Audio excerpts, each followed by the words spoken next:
আপনি শুনতে পাচ্ছেন আপনাকে আমাকে? ধন্যবাদ। হ্যাঁ, অনেক ধন্যবাদ সময় জি, দিচ্ছেন। শুনতে পাচ্ছি। আমি শুরু করি যে গেল 17 নভেম্বর আওয়ামী লীগ সভানেত্রী সাবেক প্রধানমন্ত্রী শেখ হাসিনার রায় হলো, মৃত্যুদণ্ডাদেশ দিলেন। তারই আসলে তার সময়ই প্রতিষ্ঠিত আন্তর্জাতিক অপরাধ ট্রাইব্যুনাল। আপনি একজন আওয়ামী লীগ নেতা, আওয়ামী লীগ কর্মী হিসেবে আপনার প্রতিক্রিয়া কি, এবং আপনার জানা মতে দলের নেতাকর্মীদের প্রতিক্রিয়া কেমন? প্রথম কথা হচ্ছে যে আমার দলের নেতা কর্মীদের প্রতিক্রিয়ার সাথে আমার প্রতিক্রিয়ার কোনো ভিন্নতা নাই, একদম একই জায়গায়। অবশ্যই এটা কোনো কোনো ধরনের সুখকর অনুভূতি বয়ে আনে না। এবং আপনার এই অনুষ্ঠানের আগে আমি লন্ডন থেকে সরাসরি সম্প্রচারিত হয় এরকম একটা অনুষ্ঠানে আমাকে এই 17 তারিখের রায় ঘোষণার পরপরই আমন্ত্রণ জানানো হয়েছিল। এবং সেখানে আমি খুব পরিষ্কারভাবে একটা কথা বলেছি, সেটা হচ্ছে যে বিচার কাজের তো একটা প্রক্রিয়া থাকে। পৃথিবীর যে কোনো প্রান্তে যে কোনো মানুষ যে কোনো ব্যক্তির ব্যাপারে অভিযোগ আনতেই পারেন, কিন্তু সেই অভিযোগটা কিভাবে খণ্ডানো হবে সেটার উপরে নির্ভর করে সময়ের বিচারে ওই সাজা দেওয়া বা ওই রায়টা আদৌ কোনোদিন গ্রহণযোগ্যতা বা টিকবে কিনা।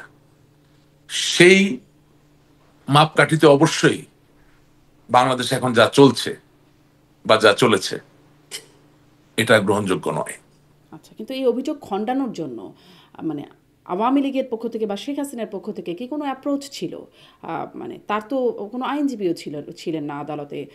রাষ্ট্রপক্ষ না না, রাষ্ট্রকে নিয়োগ করতে হয়েছে। Exactly, exactly that is the whole point. মানে প্রাইমারি পয়েন্ট তো সেটাই। সেটা হচ্ছে যে you are not dealing with a normal person, you are dealing with 5 time prime minister, daughter of the father of the nation, and the president of Bangladesh Awami League. So she is not exactly a usual person that you meet every day in a cafe, right? তো তার মানে কি হচ্ছে? তার মানে হচ্ছে যে আপনি যদি ওনার বিচার করতেই চান তাহলে ওনার প্রতিনিধিত্বের ব্যাপার আছে, ওনার প্রতিনিধি গেল না কেন? আত্মসমর্থনের ব্যাপার মানে আছে। প্রতিনিধি গেল না কেন? হ্যাঁ, আমি আসছি, আমি সে জায়গায় আসছি। এখন কথা হচ্ছে আহ, আমি যখন এই বিষয়ে আলাপ করছিলাম ওই অনুষ্ঠানে, অপর পক্ষ থেকে আমাকে বারবার বলা হচ্ছিল যে আম, আহ, ওনাকে আমরা কিভাবে খবর দিব যে আত্মসমর্থন করার জন্য উনি আইনজীবী দেখ। হ্যাঁ, ওনার তো কোনো ঠিকানা আমাদের কাছে নাই। তাই আমি বললাম যে লোক, এগুলো তো হচ্ছে আহ, জেগে থেকে চোখ বন্ধ করে রাখা বা জেগে থেকে ঘুমানোর মতো ব্যাপার। বঙ্গবন্ধু কন্যা শেখ হাসিনাকে অ্যাপ্রোচ করার জন্য তো আপনার স্পেসিফিক ঠিকানা লাগে না। আপনি যদি স্পেশাল ট্রাইব্যুনাল, যেটা মানে বিশেষ পরিস্থিতিতে বিশেষ অপরাধের জন্য বিশেষ ট্রাইব্যুনালের মাধ্যমে বিশেষ একজন ব্যক্তির বিচার করতে চান, তাহলে বিশেষ ব্যবস্থাপনায় তাকে সঠিক বিচার দিতে পারবেন, সেই বিশেষ ব্যবস্থা আপনাকে করতে হবে। তার মানে অনেকগুলো বিশেষ না, সেই বিশেষ বিশেষ ব্যবস্থাপনা ট্রাইব্যুনালে। আমরা আমরা অবশ্য বরাবরই দেখেছি আদালত আসলে, যে আপনি বলছেন না জেগে থেকে ঘুমায়, আদালত সবসময়ের মতো এখনো এবারও আচ্ছা, আমরা আদালত জানতেন যে শেখ হাসিনা এবং না সাবেক আমি একটু ওই স্বরাষ্ট্রমন্ত্রী তারা প্রক্রিয়াটা, তারা দেশের বাইরে, জানার পরেও তারা যেন দেশ ছাড়তে না পারে না এরকম নিষেধাজ্ঞা জারি করেছেন। এই না বিষয়গুলো নিয়ে আমি আলোচনা একটু, হয়। না আমি একটু ওই প্রক্রিয়াটা একটু বলতে চাই। আমি একটু মানে প্রশ্নটা করে একটা দেই, তাহলে অল্টারনেটিভ একসাথে বলতে আপনি চাই। প্রক্রিয়াটা বলেন। প্রশ্নটা হচ্ছে যে, জি, আমি একটু প্রশ্নটা জি। এটা করে দেই যে মানে বিশেষ ব্যবস্থাপনায় করতে হবে তো বিশেষ মানে আদালত বা এই পাশটা হচ্ছে জেগে থেকে ঘুমাচ্ছে বলছেন। মানে ঘুম থেকে উঠে বা স্বয়ংক্রিয়ভাবে কেন আসামি পক্ষকে তার তার তার জন্য তাকে তো ডিপেন্ড করতে হবে, তাই না? সেটা না তো আমি তো, আদালত ডেকে ডেকে আমি বলবে তো না। সেই জায়গায় যাচ্ছিলাম। জি, এখন বলেন। না, আদালত থেকে বলবেন কেন? আমি তো সেই জায়গায় যেতে চাচ্ছি, আপনি বলেন। আমাকে যদি বলতে দিতেন। আমি এখন বলি, অসুবিধা নাই। শত বছরের ঔপনিবেশিক বিস্তৃতি দিয়ে গড়ে ওঠা বা ঘেরা যে আইন ব্যবস্থা বাংলাদেশের, সেখানে বাংলাদেশ বলে না, এমনকি যেই দেশ থেকে আমাদের দেশের আইনের এই এই যে সমসাময়িক আইনের যে উৎপত্তি করেছে, অর্থাৎ যেটাকে ইংরেজিতে বলা হয় কমন ল, যেটা ইংল্যান্ড বা যুক্ত রাজ্য থেকে আগত, হ্যাঁ, সেখানে কিন্তু এলান করার একটা ব্যবস্থাপনা রয়েছে। অর্থাৎ আপনি যদি সমন জারি করেন, আপনি যদি কারোর সম্পত্তি ক্রোক করতে যান, তাহলে আপনি খেয়াল করে দেখবেন যে যখন ওই ব্যক্তিকে খুঁজে পাওয়া যায় না, তখন সরকারের পক্ষ থেকে এলান করা হয়। অর্থাৎ হয় ঢোল বাজানো হয়, না হলে কোনো একটা মাধ্যমে একেবারে পাবলিকলি একটা জিনিস জানানোর একটা ব্যবস্থাপনা কিন্তু রয়েছে। শেখ হাসিনা কি এখন আমি জানতেন না কিন্তু যে তার আমি, বিরুদ্ধে না মানে না আদালতে মামলা না চলছে? না না প্লিজ আমাকে একটু বলতেন। এই জন্য আমি প্রথমে একটা কথা বলেছি, বিশেষ অপরাধের জন্য বিশেষ একজন ব্যক্তিকে বিশেষ ট্রাইব্যুনালে আপনি বিশেষভাবে বিচার করতে চান, তাহলে সেই ক্ষেত্রে বঙ্গবন্ধু কন্যা জননেত্রী শেখ হাসিনা আপনি পাবলিকলি যদি একটা ফরমান জারি করতেন যে উনি চাইলে ওনার পছন্দসই উনি যে কোনো আইনজীবীকে পৃথিবীর যে কোনো প্রান্ত থেকে নিয়োগ করতে পারেন, তাহলে তো আজকে আর যাই হোক অনেকগুলো কারণের ভিতরে একটি কারণ কমে যেত। সেটা তো আপনি করেননি, আপনি এখনো তো করতে এটা সুযোগ পারতেন। আছে না, এখনো তো অ্যাপিল বাকি, এখন তো এখন পাবলিক এখন ফরমান কি জারি সুযোগ? করার দরকার নেই, আপনি তো পাবলিক রায় হয়ে গেছে, এখন কি অ্যাপিল না, করবেন? আপনার আপনার মনের ইচ্ছা ছিল ওনাকে ফাঁসি দেওয়া, আপনি তো ফাঁসি দিয়েই ফেলেছেন। এখন আর কি সুযোগ? অ্যাপিল। এখন যদি আপনি পরবর্তী 5টা মামলাতেও এই ব্যবস্থা গ্রহণ করেন, হ্যাঁ, তাতে কি হবে? তাতে আপনি যে আপনার ইচ্ছা মতো বিচারটা করে নিলেন এটা তো আর পরিবর্তিত হবে না, এটা তো হয়ে গেছে, এটা হয়ে গেছে। এবং না, বাস্তবতা হয়ে হচ্ছে যায়নি রাশিদ রহমান, যে হয়ে যায়নি, এখন অ্যাপিল না না প্রক্রিয়া বাকি না আছে, না অ্যাপিল না হওয়া না পর্যন্ত না, কিন্তু আমি বলছি মামলার চূড়ান্ত না না রায় হয়েছে বলে বলা যায় না। না, আপনি আপিলে যাচ্ছেন কখন? যখন আপনি এমন একটা জায়গায় এসে দাঁড়িয়েছেন যেখানে আইনটা করা এইভাবে যে জননেত্রী শেখ হাসিনা নিজে শারীরিকভাবে হাজির না হলে আপিল করতে পারবেন না। সেজন্য আমি বলছি যে আপনি তো বুঝতে পারতেছেন যে ওনার প্রাণনাশের হুমকি ছিল বলেই তো উনি এখন দিল্লিতে, বাংলাদেশে না। এই বিষয়ে কারো সন্দেহ নাই যে ওনাকে সুযোগ মতো কেউ পেলে তাকে হত্যা করবে। ওনাকে এর আগেও বহুবার হত্যা করার চেষ্টা করা হয়েছে, এবারও এর কোনো ব্যতিক্রম নয়। তাহলে শেখ হাসিনার মতো একজন ব্যক্তিকে যদি আপনি নিরাপত্তা না দিতে পারেন, তাহলে বিশেষভাবে তার বিশেষ বিচার করার জন্য বিশেষভাবে নিয়োগকৃত তার আইনজীবী পাওয়ার একটা সুযোগ থাকতে হবে, বিশেষভাবে তার আপিল করার একটা সুযোগ থাকতে হবে। এখন আমি জানি আপনি বলতে পারেন যে কই আপনাদের সময় তো আপনারা রাখেন নাই। হ্যাঁ, হয়তো আমরা রাখি নাই, কিন্তু আমি বলছি যে ইতিহাসের বিচারে আপনি এখনকার বিচার যদি সঠিক করতে চান, তাহলে বিশেষ পরিস্থিতির জন্য বিশেষ ব্যবস্থা বড্ড প্রয়োজন। বিশেষ পরিস্থিতিতে বিশেষ ব্যবস্থা, কিন্তু আইনটা তো আসলে মানে বিকজ হ্যাঁ। বিকজ এটা একটা জিনিস মনে রাখবেন, আইনের কিন্তু এটা সিদ্ধ, আপনি একদম মিলিয়ে নিবেন যে কোনো বড় আইনজীবী বা আইনজ্ঞ থেকে বিচার করতে পারাই শুধু আইনের কাজ না। বিচার করার সময়, বিচার প্রক্রিয়া চলাকালীন সময়ে যিনি বিচার প্রার্থী অথবা যার বিচার হবে তাদের উভয়ের নিরাপত্তা দেওয়াও কিন্তু আইনের অন্যতম একটি দায়িত্ব। ও ছাড়া কোনো প্রক্রিয়া সম্পন্ন হয় না। আপনি যদি তো ডক্টর ইউনূসকে আজকে শেখ হাসিনা জিজ্ঞাসা কি করেন এই বার্তাটা কি নির্মোহভাবে দিয়েছেন কখনো যে যে তিনি তিনি তিনি নিরাপত্তা 100%, চান? না না না, একজন নাগরিককে কেন নিরাপত্তা চেতে হবে? তার যতটুকু নিরাপত্তা দরকার ততটুকু নিরাপত্তা দিতে হবে। এটাই রাষ্ট্র, এর জন্য সরকার, এর জন্য দেশ। যদি আপনি আজকে প্রফেসর ডক্টর ইউনূসের যে সরকার, সে সরকারের যে কোনো দায়িত্ববান ব্যক্তি তাকে যদি প্রশ্ন করেন, অথবা বিচার ব্যবস্থাপনায় যারা সক্রিয় আছেন, সম্মুখভাগে আছেন, তাদের যে প্রশ্ন করেন যে আপনারা কি নির্মোহভাবে জাতির সামনে এই প্রতিশ্রুতি দিতে পারেন যে বঙ্গবন্ধু কন্যা জননেত্রী শেখ হাসিনার নিশ্চিদ্র 100% নিরাপত্তা আপনারা আগে নিশ্চিত করতে পেরেছিলেন, ওই পরিস্থিতি তৈরি করতে পেরেছেন? এই দেশে যেখানে একজন সাধারণ মানুষ এখন রাত্রেবেলা এতটুকু ছিনতাই হওয়া ছাড়া ঘরে যেতে পারে না, এই দেশে যখন একজন সাধারণ ব্যবসায়ী দিনে দুপুরে আপনার দেশীয় অস্ত্রশস্ত্র বা বিদেশি অস্ত্রের আক্রমণে একেবারে লাইভ ভিডিওর সামনে প্রাণ দিতে হচ্ছে, সেখানে আপনি এরকম একজন ভিআইপি, এরকম একজন বিশেষ ব্যক্তি, আপনার কাছে অপরাধী হতে পারে, আমার কাছে অপরাধী না হতে পারে, কিন্তু তিনি বিশেষ ব্যক্তি, এই বিষয়ে কোনো বিতর্ক নাই। সেই বিশেষ ব্যক্তির আপনি নিরাপত্তা বিরাজ না করে, নিশ্চিত না করে, আপনি কিভাবে আশা করতে পারেন যে আপনি যেভাবে চাবেন সেভাবে বিচার হয়ে যাবে?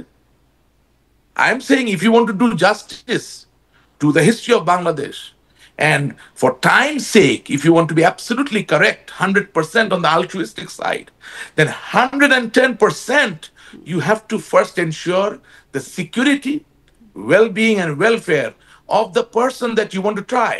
It's very এখন simple. তিনি যদি আসতেন, ধরুন এগুলো তো একটা হাইপোথেটিক্যাল কথা হচ্ছে যে আসলে তার নিরাপত্তা হবে হবে কি না, হয়তো হবে না, পরিস্থিতি আসলে সেরকমই ছিল 5ই আগস্ট বা তার আগের অবস্থা যেটা, সেটা হয়তো সেরকমই ছিল, কিন্তু এটি তো এখন তার যে নিরাপত্তা নাই আচ্ছা, বাংলাদেশে। আমি ধরেন আমি এভাবে আপনার কথাটা বলি, আপনার কথা আমি বুঝতে পারছি। আমি আপনাকে এভাবে বলছি যে আপনি একজন মানুষ, আপনি মা, আপনি সহধর্মিণী, আপনি কারো কন্যা।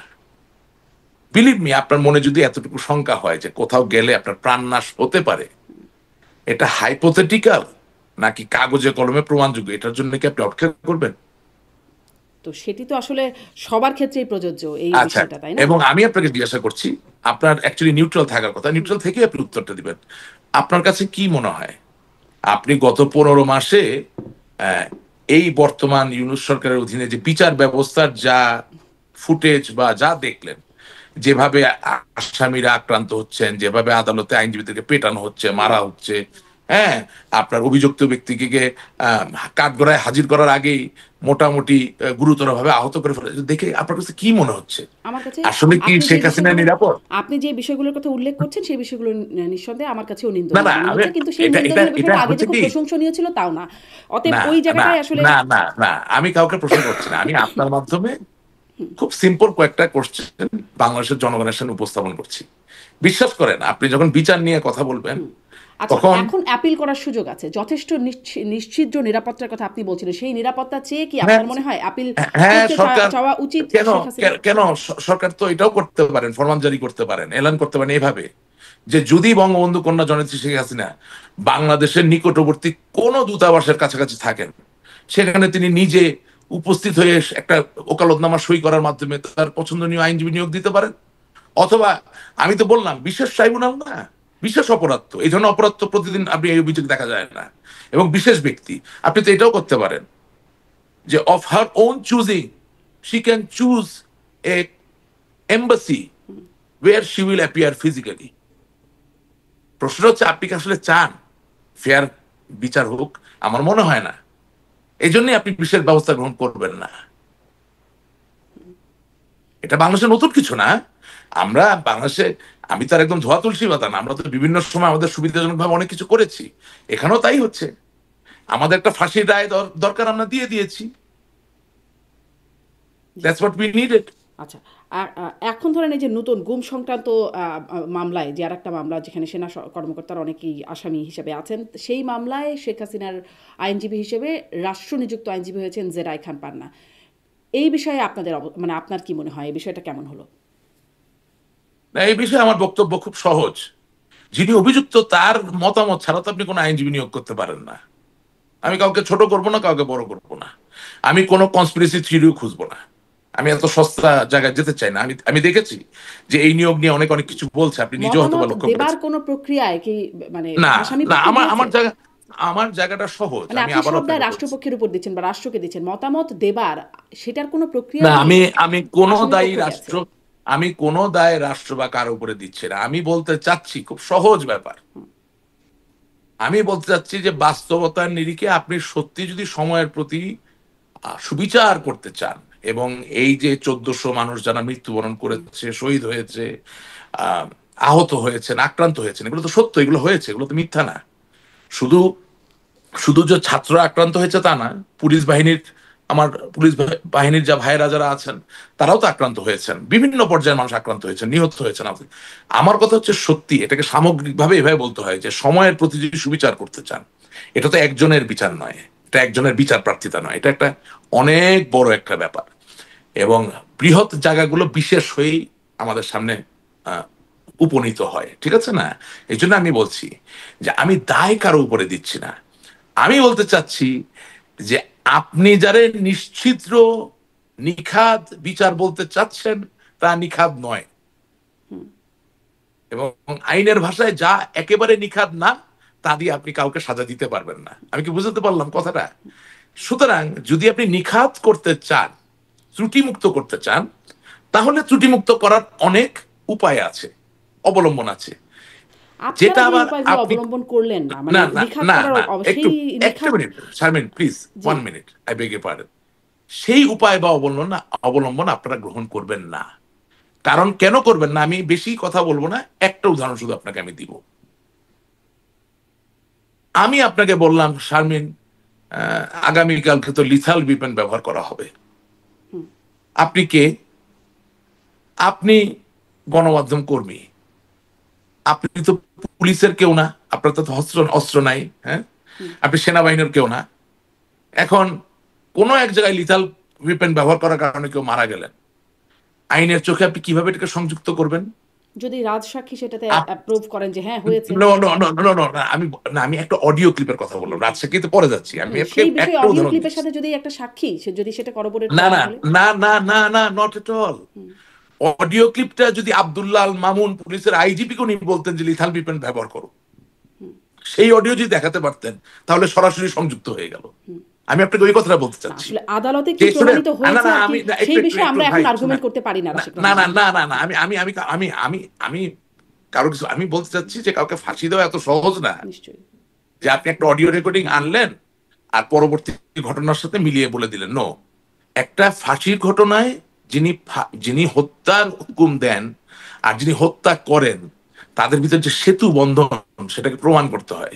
এখন রায়টা আপনি পড়বেন, পরে যদি আপনি অকাট্য সেতু বন্ধন খুঁজে পান তাহলে তো আমাকে আর কোনোদিন কোনো প্রোগ্রামে ডাকার প্রয়োজন হবে না, তা তো প্রমাণ হয়ে গেল যে বিচার খুব ভালো হয়েছে। কিন্তু আমি আপনাকে বলতে পারি আপনি ওই সেতু বন্ধন খুঁজে পাবেন না। জি। আমি বিচার করার কেউ না। মানুষের প্রাণ যখন চলে যায়, হ্যাঁ, আমি এর বিপক্ষে, এবং আল্লাহ তাআলা যার এখন প্রাণ চলে বিচারক গেছে যদি তার খুঁজে ভেস্ত পান, করুন, এবং বিচারক যদি খুঁজে পান, যার কারণে প্রাণ আদালতে যদি গেছে সেটা তাকে ডিফেন্ড না তিনি করা হয় শাস্তি তাহলে দিন। তো প্রুভেন হয়ে যায়, তাই না? না না না, আপনাকে প্রথমে ঠিক করতে হবে আপনি আমাকে কোন প্রশ্নগুলো করবেন। প্রথমে আপনি জিজ্ঞাসা করেছেন যে কেন বিচারটা সম্বন্ধে আপনার মতামত কি। আমি আপনাকে বলেছি যে আমার কাছে মনে হয়েছে এটা নিখাদ নিখুঁত বিচার হচ্ছে না। 2 নম্বর যে কথাটা, আইনের ভাষা, beyond reasonable doubt you cannot accuse anyone of any crime if it is not proven to an extent when there is no doubt. এটা না হলে করতে পারবেন না।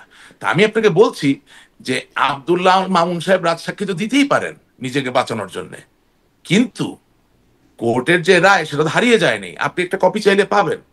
আপনি আমি এরপরে আসলে কোনো পাবো না অনুষ্ঠানে হয়তো, কোর্টের না রায়ের কপি পাবেন পাওয়া পাবেন যাচ্ছে না, না, রায়ের কপি রায় আসামি দিতেই পক্ষকেও রায়ের দেওয়া কপি, হয়নি। না না না, এইসব মামলা রায়ের কপি গোপন রাখার কোনো সুযোগ নেই। পাবেন, পাওয়ার পরে আপনি আপনার যে টিম তারাও রিসার্চ করবে এবং আমাকে আবার ডাকবেন।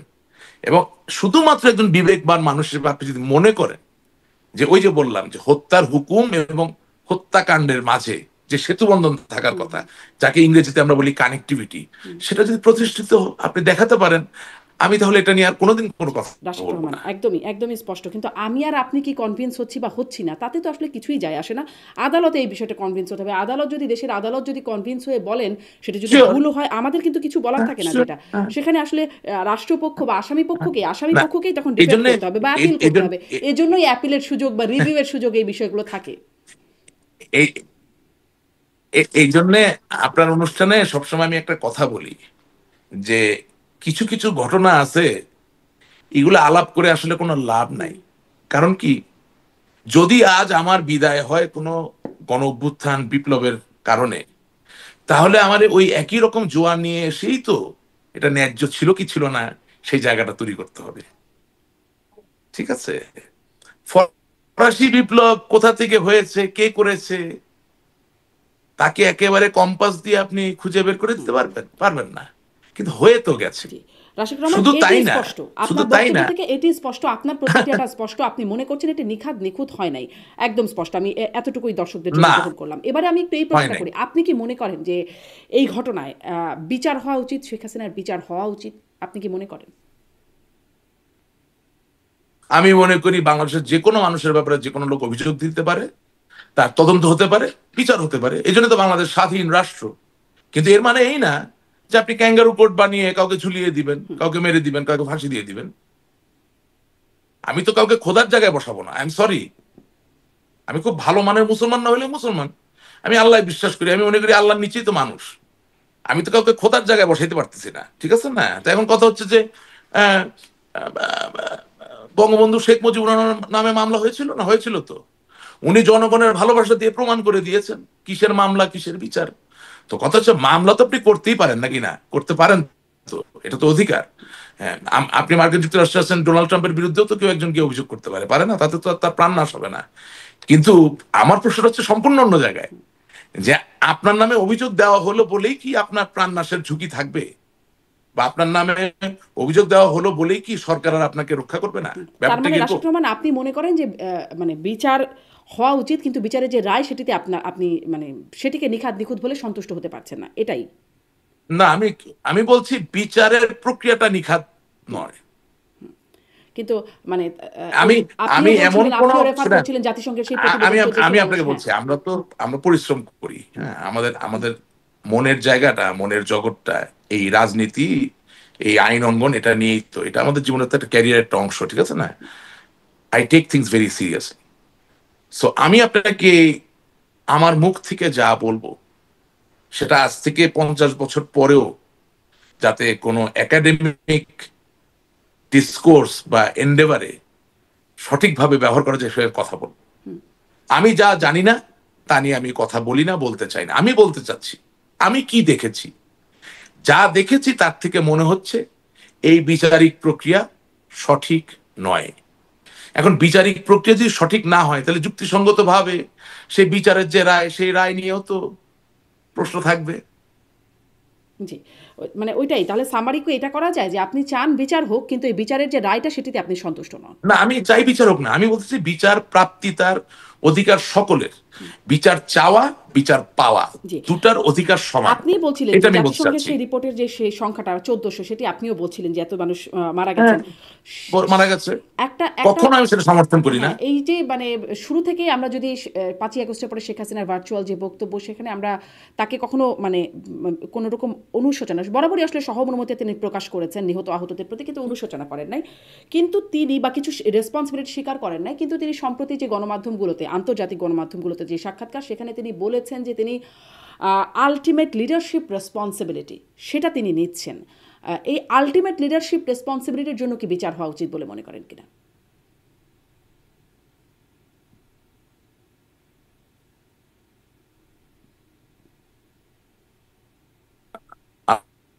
আপা,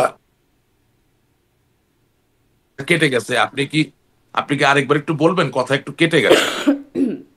আই এম শিওর, সরি। হ্যাঁ, একটু ডিসকানেক্টেড হয়েছিল। আমি আবার প্রশ্নটা করছি যে জি, আমি যেটি বলছিলাম যে একদম শুরু থেকে 5ই আগস্টের পর আমরা শেখ হাসিনাকে কখনোই আমরা শুনি নাই যে তিনি আসলে অনুশোচনা করছেন বা মানে ক্ষমা চাইছেন, এরকম কিছু কখনোই দেখা যায় নাই। কিন্তু সম্প্রতি আন্তর্জাতিক গণমাধ্যমগুলোতে যে সাক্ষাৎকার দিয়েছেন সেখানে তিনি আলটিমেট লিডারশিপ রেসপন্সিবিলিটিকে অ্যাকনলেজ করেছেন, সেটি স্বীকার করছেন যে আমার আলটিমেট লিডারশিপ রেসপন্সিবিলিটি ছিল। সেটির জন্য কি তার মানে সেটির জন্য কি শাস্তিযোগ্য বলে মনে করেন কিনা আপনি? বিচার হওয়া উচিত কিনা? ওনাকে ওনার সাক্ষাৎকারে যেই উপদেশ দিয়েছেন এই কথাটা বলার জন্য, এটা খুব ভুল উপদেশ দিয়েছেন। মানে এটি তিনি নিজ থেকে দেন নাই, তার সাক্ষাৎকারটা এটি উপদেশে দিয়েছেন কারো?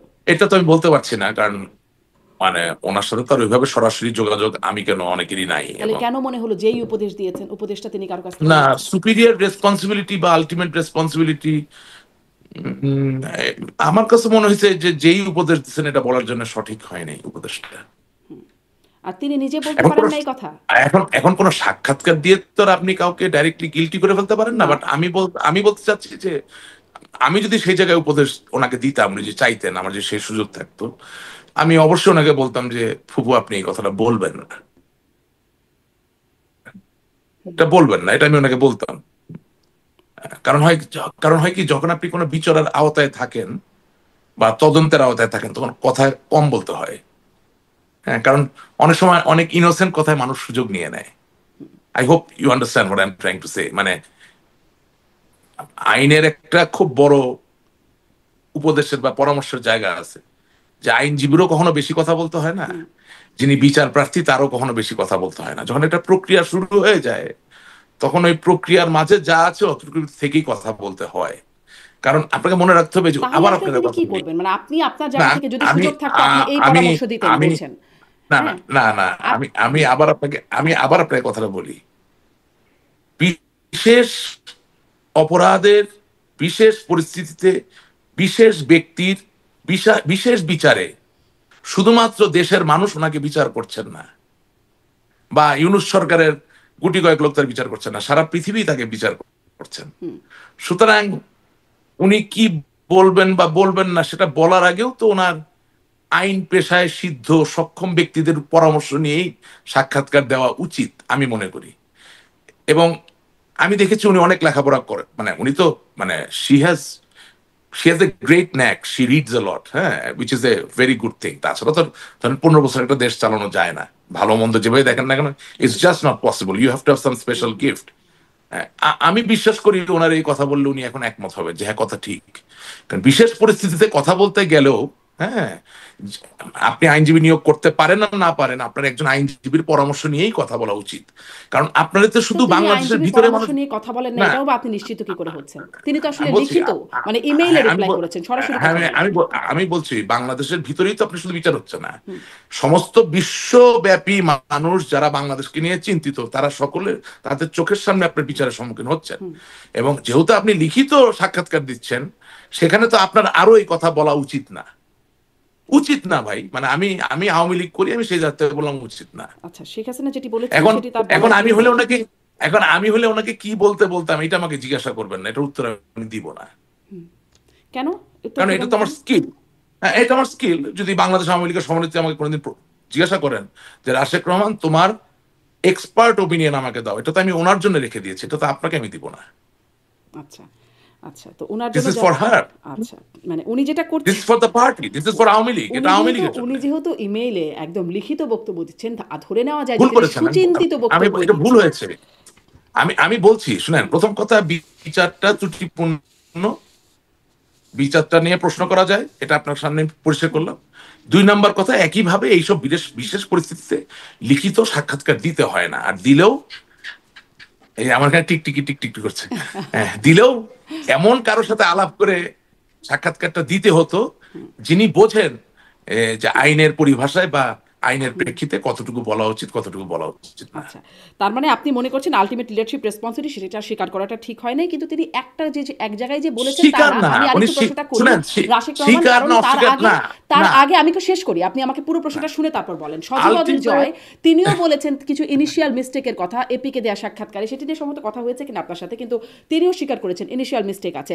তারপরে তিনি এখন ইয়েস, যতগুলোতে শেখ হাসিনা বলছেন ততগুলোতেই তিনি, যেমন সাউথ চায়না মর্নিং পোস্টে তিনি তো বলছেনই, সেখানে খবরটা এরকম যে তিনি রিগ্রেট করছেন ওভার দ্য নিডলেস ব্লাডশেড যেটা তার অ্যাডমিনিস্ট্রেশন করেছে, Yes, that is অপ্রয়োজনীয় রক্তপাতের জন্য Sajib তিনি Wajed Joy রিগ্রেট has করছেন। correctly said. Sajib Wajed Joy is correct. Why? If you say it is a mistake, it's good. If you say you regret the loss of all these people, এটা তো মানবিক ব্যাপার, ভালো। এখন কথা হচ্ছে যে যেমন ধরেন রায়ের এক জায়গায় বলা হয়েছে we shall inflict, হ্যাঁ, তো আপনি যদি সত্যিকার অর্থে নির্মোহ বিচার করে থাকেন, আপনি ইনফ্লিক্ট কথাটা বলবেন কেন? আপনি আজকে ইংল্যান্ডে যান, 400 বছরের বিচারকদের রায় হাতে নিয়ে আসেন, ইনফ্লিক্ট শব্দটা কত জায়গায় খুঁজে পাবেন দেখেন তো। আপনি আমেরিকায়, আপনি যুক্তরাষ্ট্রের যে জুডিশিয়ারি সিস্টেম, এখানে তো ক্যাপিটাল পানিশমেন্ট আছে। ইনফ্লিক্ট শব্দটা তার মানে হচ্ছে যে কোনো সাজায় যদি বোঝা যায় যে আপনি প্রতিহিংসা পরায়ণ অবস্থায় আছেন, তাহলে তো সাজা নাল এন্ড ভয়েড হয়ে গেল। তো ইনফ্লিক্ট শব্দটা তো কোনো লোক নির্মোহ জায়গা থেকে ব্যবহার করতে পারে না। English is a very versatile language, right? তো আপনার অনুষ্ঠানে বাংলা ইংরেজি দুইটা মিলাই বলি এই কারণে যে আমাদের উপরে তো নজর বাংলা ভাষাভাষী মানুষদের যেমন আছে, ইংরেজি বলা লোকদেরও আছে। সুতরাং they have to understand what is going on. Inflict, আপনি একটু ব্যাখ্যা করেন কেন ইনফ্লিক্ট শব্দটাতে আপত্তি করছেন। আচ্ছা, আমি যদি বলি শারমিন চৌধুরীকে খুঁচিয়ে খুঁচিয়ে মৃত্যুর দিকে নিয়ে যেতে হবে এবং এর মধ্যে দিয়ে মৃত্যুদণ্ড কার্যকর করতে হবে, এটা তো কোনো রায় হলো না। কেন আপনার আমি খুঁজতে দেবো? আমি তো বিচারক। Either I take your life or I don't take your life, either I give you jail, award you with imprisonment, or I don't, finish. না, আদালত তো বলেন না যে খুঁচিয়ে খুঁচিয়ে মৃত্যুদণ্ড। না না না না না, ওইটা আপনি উদাহরণ দেন, আপনি বুঝতে চাইলেন। মানে মানে ইনফ্লিক্ট শব্দটা এখন হয়েছে কি, আমি তো অধ্যাপক আব্দুল্লাহ আবু সাইদের মতো বাংলায় অত পারঙ্গম না, আবার ধরেন মরহুম সৈয়দ মঞ্জুর ইসলাম সাহেবের মতো ইংরেজিতে অত পারঙ্গম না, হ্যাঁ, তখন আমার বাবাও ইংরেজির অধ্যাপক ছিলেন, আমি অতটা না। সো ইনফ্লিক্টের যে ব্যাপ্তি আমি মনে বুঝতেছি, হ্যাঁ, কিন্তু একেবারে শব্দ ব্যবহার করে আপনাকে বুঝিয়ে দেওয়ার সহজ উপায় অল্প সময় হচ্ছে খুঁচিয়ে খুঁচিয়ে তাকে হত্যা করে মৃত্যুর স্বাদ পাওয়ানোর মধ্য দিয়েই এই সাজা কার্যকর করা যেতে পারে, এরকম একটা ব্যাপার। Inflict, it's a bad word. হ্যাঁ, ইটস এ ব্যাড ওয়ার্ড, মানে এটা হচ্ছে পেইনফুল কিছু করা বা কোনো মানে শাস্তিটাকে পেইনফুল করা, এরকম। আসলে ফাঁসিটাও তো খুব আনন্দদায়ক না, সেটিও পেইনফুল। না, সেজন্য তো বলছি রায়ের ভাষা নিয়ে আমরা রায়ের ভাষা নিয়ে কথা বলি, সেটাতে আপনি নিন্দা জানিয়েছেন বা আপনি অসন্তুষ্ট প্রকাশ করেছেন। আপনি ইসলাম ধর্মেও জানের বদলে জান, চোখের বদলে চোখ বলে নাই কিন্তু ইনফ্লিক্ট। মৃত্যুটা খুব ভয়ানক জিনিস বললেই তো নির্মোহভাবে এটাকে বলতে হয়। জি, আপনি রায়ের সমালোচনা করছেন। অবশ্য সেই না, রায়ের আমি সমালোচনা করছি না। আমি আপনাকে একটা দুটা জিনিস বলার চেষ্টা করছি। মানে আপনি বললেন আমার জায়গাটা হয়েছে কি, আমরা কিন্তু খুব আমি আসলে বিপদে এখন আছি। একটু রায়ের বাইরে গিয়ে আমি আসলে এই বিষয়টাও শুনতে যাচ্ছিলাম। আপনি বলছেন যে ঠিক আছে, শুরুতে এর কিছু ভুল ছিল, কিছু ভুলের কথা সজীব ওয়াজেদ জয় বললেন। তারপরে সাবেক প্রধানমন্ত্রী শেখ ভুল হাসিনা ত্রুটির তিনিও কথা বলা তিনিও দোষের কিছু না, উনি তিনিও মানবিক। তিনিও আসলে হ্যাঁ, এই ভুল এর কথা বলছেন। বলছেন যে আসলে মানে সবগুলোকে যদি আমি একটু সামারাইজ করি, তিনি তো ওই আল্টিমেট লিডারশিপ রেসপন্সিবিলিটি নিয়েছেন। তিনি বলছেন যে ওই সাউথ চায়না মর্নিং পোস্ট সম্ভবত, হ্যাঁ জি, সাউথ চায়না মর্নিং পোস্ট, সেখানে বলছেন যে রিগ্রেট নিডলেস ব্লাডশেড যেটা তার প্রশাসন করেছে সেটির জন্য তিনি রিগ্রেট করছেন, যেটা ছাত্র আন্দোলন দমনের জন্য করা হয়েছিল বলে সেই পত্রিকাতে বলছে। কে কে কে কে করছেন এটা? এটা শেখ হাসিনার ইন্টারভিউ। শেখ জি হাসিনার জি ইন্টারভিউতে তিনি জি বলছেন জি। অপ্রয়োজনীয় রক্তপাত যেটি তার অ্যাডমিনিস্ট্রেশন করেছে, সেটা যদি আমি বাংলা করি তাহলে এরকমই দাঁড়ায়। একটা অবস্থানগত পরিবর্তন কি হয়েছে, যেটা আগে তো কোনো রকম রিগ্রেট করার কোনো জায়গা শোনেন, ছিল না। এখানে সুপিরিয়র রেসপন্সিবিলিটি অনেকভাবে ব্রেকডাউনও করছে। ওবায়দুল কাদের বাংলাদেশের প্রধানমন্ত্রীও না, স্বরাষ্ট্র মন্ত্রণালয়ের মন্ত্রীও না। আমি এরকম কথোপকথন দেখেছি, সে সরাসরি ফোন করে পুলিশের উচ্চ পদস্থ কর্মকর্তাদেরকে নির্দেশ দিচ্ছে। তাহলে সুপিরিয়র রেসপন্সিবিলিটি শেখ হাসিনা ওনার ঘাড়ে একা পড়বে কেন? আপনি গত 15 মাসে যত অডিও ক্লিপ ফাঁস হয়েছে, কোনো চেইন অফ কমান্ড খুঁজে পাচ্ছেন নাকি? I am just being the Devil's advocate. কোনো চেইন অফ কমান্ড খুঁজে পাচ্ছেন? তার মানে আমি কি বলতে চাচ্ছি, যে অনেকেই তো তাদের ইচ্ছা মতো অনেক কিছু করছেন। এখন সেটার রেসপন্সিবিলিটি প্রধানমন্ত্রী হিসেবে তিনি কি সেগুলো অজ্ঞাত সেটা ছিলেন? সেটা বলছি, সেটা রেসপন্সিবিলিটি নেত্রী নিয়ে নিলেন। ওইটাই তো বললাম যে ওখানে একটু ভুল, এটা কেন নিবেন?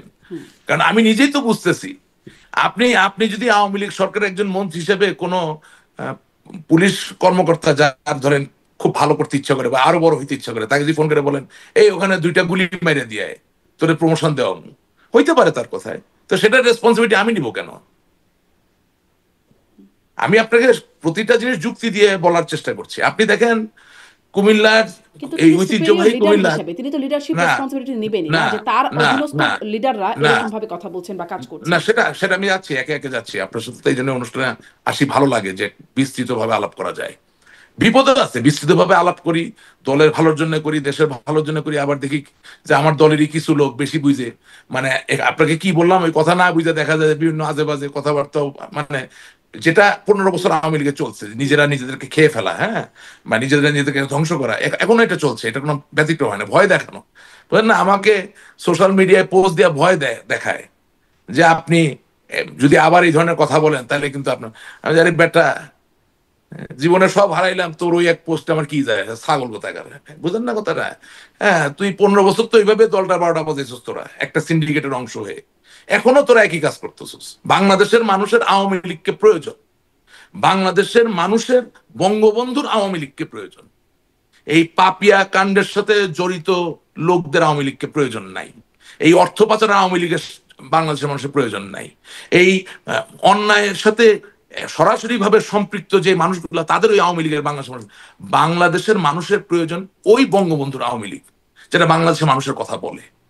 সুতরাং আপনার আপনার অনুষ্ঠানে আসি কেন, একটা মাল্টি ডিমেনশনাল আলাপ করার জন্য। হ্যাঁ, তো আমি যেটা বলতে চাচ্ছিলাম, আপনি একটু জিনিসটা নিবিড় ভাবে শুনবেন।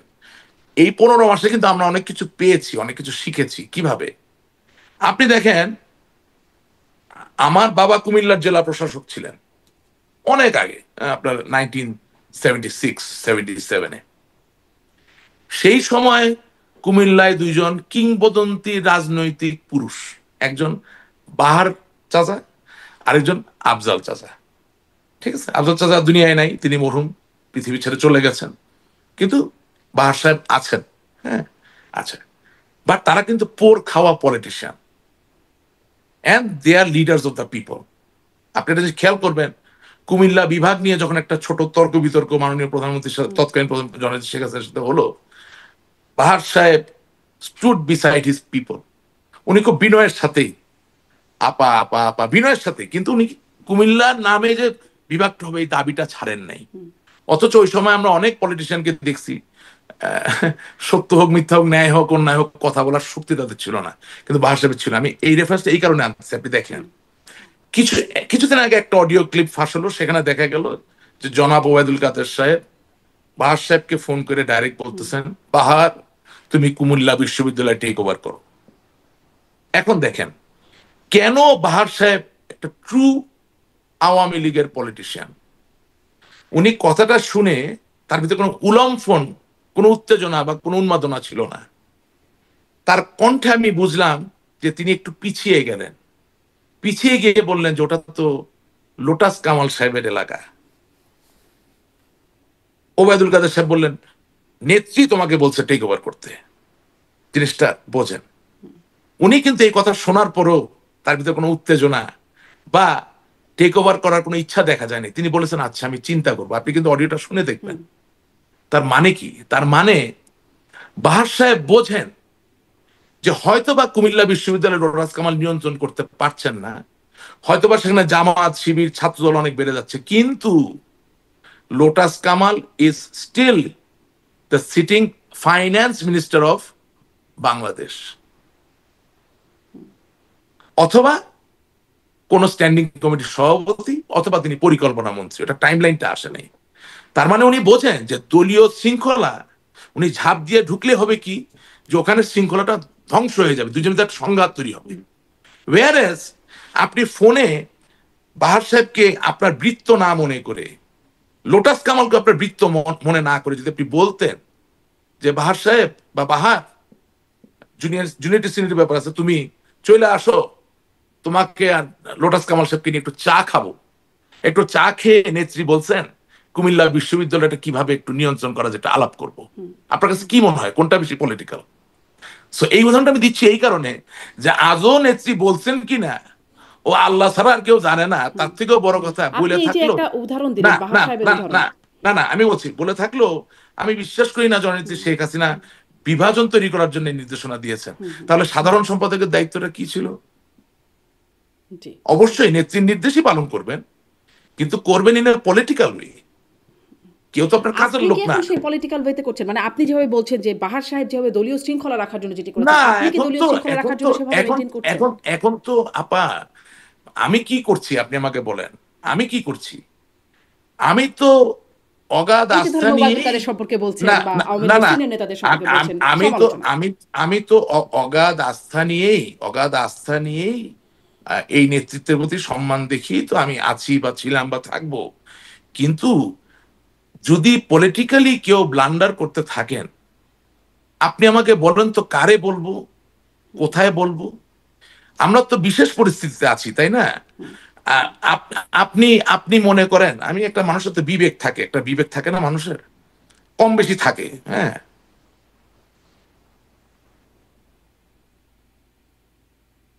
ওবায়দুল কাদের সাহেব আওয়ামী লীগকে ভালোবাসেন এই বিষয়ে কি আমার কোনো সন্দেহ আছে? নাই। উনি আওয়ামী লীগ করেন, করবেন, করতেন, ওনার ত্যাগ আছে, এই বিষয়ে কি আমার কোনো সন্দেহ আছে? বা ওনাকে কি আমি ওবায়দুল কাদের চাচা ছাড়া মানে অসম্মানিত ভাবে কোনো না বলি না, সব সম্মান দিয়ে কথা বলি। কিন্তু আমার প্রশ্নটা হচ্ছে উনি এই 15 মাসে যতগুলো ইন্টারভিউ দিলেন, আপনি একটা ইন্টারভিউতে যদি 100টা কমেন্ট পড়ে একটা পজিটিভ কমেন্ট দেখাইতে পারবেন ওনার পক্ষে? তাহলে বিবেকের কথাটা কেন বললাম? যে আপনি যে দলটাকে ভালোবাসেন, যে দলটার ভালো চান, আপনি যখন বক্তব্য দিচ্ছেন আপনার দলেরই তো কোনো নেতাকর্মী এবং আপনার দলের বিপক্ষের লোক উভয়ই দেখছে, তাদের মধ্যে কেউই আপনার পক্ষে একটা পজিটিভ কথা বলে না।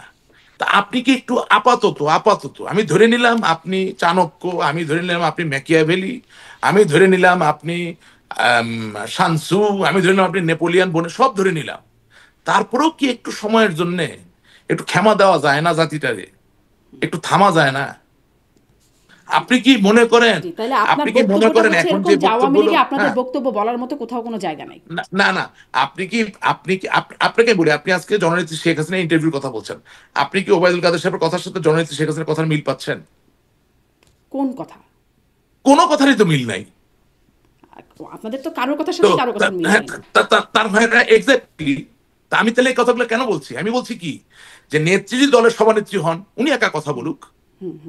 এবার একটু আমি আসি, আমি অন্যায় কি? শোনেন, এবার একটু আপনি একটু একটা মজার বিষয় দেখেন, একটা মজার বিষয় আমি আপনাকে ছোট ছোট বলি। জেডাই খান পান্না, আমাদের আওয়ামী যোদ্ধা যারা আছেন সাইবার ওয়ার্ল্ডে, হঠাৎ করে দেখলাম শুরুর দিকে জয় বাংলা জয় বাংলা, পান্না ভাই এগিয়ে যান, আমরা আছি আপনার সাথে, হ্যান ত্যান করলেন। এখন নেত্রীর আইনজীবী হতে যাচ্ছেন, এখন গালি মাইরা কিছু রাখতেছেন না। এক সময় দেখি ফজলুর রহমান সাহেব, বীর মুক্তিযোদ্ধা, বেগম খালেদা জিয়ার উপদেষ্টা, ফজলু ভাই এগিয়ে যান, ওনার বক্তৃতা আওয়ামী লীগের অফিসিয়াল পেজের মধ্যে, আশ্চর্য ঘটনা, হ্যাঁ, সবাই শেয়ার করতেছে পান্না। এখন আবার দেখি ফজলু ভাই ফজলু পাগলা হয়ে গেছে। এই জন্য বলতেছি রাশেক রহমান এগিয়ে যান, এখন রাশেক রহমানের 12টা বাজান, মানে যখন যারা যেভাবে লাগতেছে, বুঝলেন? আপনি একটা যে বুঝেন, আমি তো স্মৃতিভ্রম আমার হয় নাই, আল্লাহ মানে ক্ষমা করুন। পলিটিশিয়ানের মানে, হ্যাঁ পলিটিক্সের শেষ কথা বলে কিছু নেই, কিন্তু পলিটিশিয়ানের মানে এই না যে জীবনের শুরুতে যা বলছেন জীবনের শেষে গিয়ে আরেক কথা বলবেন। হ্যাঁ, মানে মানসিক ভাবে মনোগত ভাবে চরিত্রহীন হওয়ার কোন সুযোগ রাজনীতিতে আছে কিনা আমি জানি না, ওই রাজনীতি আমি করতে চাই না। ঠিক আছে, আপনি একটা চিন্তা কিন্তু করেন তো। আপনার শোয়ের নিচেও আপ- যখন কমেন্ট আ- পড়ে তখন কিন্তু এই কমেন্ট পড়ে যে আওয়ামী লীগের সময়কালে আপনি তো সুবিধাভোগী ছিলেন, এখন এসে আপনি হ্যাঁ আওয়ামী হ্যাঁ লীগের হ্যাঁ, সমালোচনা আমি করছেন, ওইখানে আসতেছি, আমি এখন একটা চরিত্র একটা করে বদল আসবো। করছেন। আপনি খুব ভালো বলছেন, আমি একটা একটা বলে বইটা ভুলে যাবো, বইলে আসতেছি। খুব ধরেন সংক্ষেপে আর কাদের একটা প্রসঙ্গ আছে। হ্যাঁ, ধরেন কাদের সিদ্দিকী সাহেব, আমি নিজে চোখে দেখতেছি উনি শেখ হাসিনার গালি মাইরা 12টা বাজায় দিতেছে, হ্যাঁ, অনশন করতেছেন। উনি আবার বলতেছেন শেখ হাসিনা জীবনে দেশে ফিরতে পারবে না, হ্যান করছে ত্যান করছে। আবার এখন দেখি আরেক কথা বলতেছে। এখন ওনার যেমন ইচ্ছা তেমন উনি বলতেই পারেন, এটা ওনার ইচ্ছা, ওনার শরীর, ওনার মন, ওনার মুখ, ওনার বয়স। কিন্তু আমার কথা হইল, আওয়ামী লীগের যোদ্ধারা কেন দোলনার মতো একবার এখানে একবার ওখানে এই জায়গায় যাবে? এবার আমি একটু আপনি কি প্রশ্ন মনে করি, করেন না? আপনার আপনি বক্তব্যের কি জায়গাটা মনে করেন স্পষ্ট, না কেন আমাদের আওয়ামী লীগের নেতাকর্মীরা দোলনার হ্যাঁ, মতো এখান থেকে ওখানে যাবেন? মানে কেন আমি যাবে? একদম একদম মানে আপনাদের সর্বোচ্চ নেতা শেখ হাসিনা, তাকে আমরা বলতে শুনেছি একদম ক্ষমতা পতনের আগে, মানে সরকার পতনের আগে বহুবার শুনেছি যে এই আমেরিকা বা ডিপ স্টেট যুক্তরাষ্ট্র, তারা চাইছে সেন্ট মার্টিন দ্বীপ, তারা চাইছে ঘাঁটি স্ট্যাবলিশ করতে, যদি সেটা দিতে দেওয়া হয় তাহলে ক্ষমতায় থাকতে কোনো সমস্যা হবে না। ক্ষমতা যাওয়ার আগে বলেছেন, 5ই আগস্টের পরেও বলেছেন যে যদি এটা দিয়ে দিতাম তাহলে আমার ক্ষমতায় থাকতে কোনো সমস্যা হতো না। কিন্তু এখন এই সাক্ষাৎকারে তিনি বলছেন যে বিশ্বাস করবার মতো কোনো কারণ নাই যেটি আসলে বিদেশি বিদেশি কোনো প্রভাব আছে, বিদেশি শক্তির প্রভাবের কোনো প্রমাণ তিনি দেখেন নাই, বিশ্বাসযোগ্য প্রমাণ তিনি পান নাই। এখন তিনি, এটা কি দোলনার মতো কোনো নড়চড় মনে হচ্ছে, অবস্থানের পরিবর্তন মনে হচ্ছে, ইউটার্ন না কি আসলে? না, প্রথম কথা হচ্ছে 5ই আগস্টের ঘটনার পিছনে যে দুটি দেশের সবচেয়ে বড় ভূমিকা, সে দুটি দেশের একটিও আমেরিকা না। আমি সেই নাম এখানে বলতে যাব না। আমি কেন খামাখা ভাই, আমি আমার দলে নাই কোনো পদ পদবি, আমি একটা সাধারণ মানুষ, আমি একজন সমর্থক, আমি এত বড় বড় শত্রু বানাবো কেন? 5ই আগস্টের ঘটনার পিছনে যে দুটি দেশের ভূমিকা সবচেয়ে বড়, আম, সেটা বঙ্গবন্ধুর কন্যা জননেত্রী শেখ হাসিনা বিশ্বাস করি জানেন, বা আহ, না জানলেও তাকে জানাতে হবে। হুম। আপনি বললে কি হবে? আপনি না পাত্তা দেন না বললেন একটু আগে না, দেশের। এত শত্রু আর বানাতে চাই না, বুঝে ভালো লাগে না, বুঝে না, কারণ কি আপনি যাকে ভালোবাসেন তার জন্য বইলে যদি শত্রু হয়ে যান, এটা মানে কি? এটা মানে কি বলেন? আমার বাবা 34 বছর বাংলা আওয়ামী লীগের কোষাধ্যক্ষ, সমস্ত কিন্তু জীবন যখন আপনি এই বললেন যে দলের দুটি জন্য। দেশ একটু কারা, আমি শেষ করি, কিছু দুটি দেশ সময় কারা, কথাটা তখন বল। তো দর্শক না একদম না, ঝাঁপায় একটু পড়বে যে একটু দুটি শোনেন, দেশ আমরা কারা আপনি মানুষ, একটু বলবেন। আমি রোবট না, একটু আমার কথা বল। বলবেন, হ্যাঁ। আমার বাবার রক্ত পানি করা এই দলে তার অবদান আমার শৈশবকাল থেকে, আমি আমি বড় হব না, আমার শৈশবকাল থেকে এই ছাত্রলীগ, এই দলের সাথে আমি ওতপ্রোতভাবে জড়িত থেকে, হ্যাঁ, কি দেখলাম আমরা, যে আপনি যার জন্য ফাইট করছেন, যার জন্য ফাইট করতে চান বা ফাইট করতে পারেন ওপেনলি, তারই আপনার দল প্রোটেকশন দিচ্ছে না, প্রোটেকশন দেয় না। সো আমি আর শত্রু বাড়াইতে চাই না। আমি I hope I can make you understand. আমি তো আপনাকে বললাম যে জ্ঞানত কোনোদিন আওয়ামী লীগের কোনো ক্ষতি হবে আমার হাত দিয়ে, আমার পরিবার, বাংলাদেশ, নেভার, ইজ ইম্পসিবল। আপনি যদি দুটো দেশের নাম প্রকাশ করেন তাহলে কিন্তু আওয়ামী লীগের ক্ষতি হবে? না, আমার ক্ষতি হবে, আমাকে কেন ক্ষতি নিতে হবে?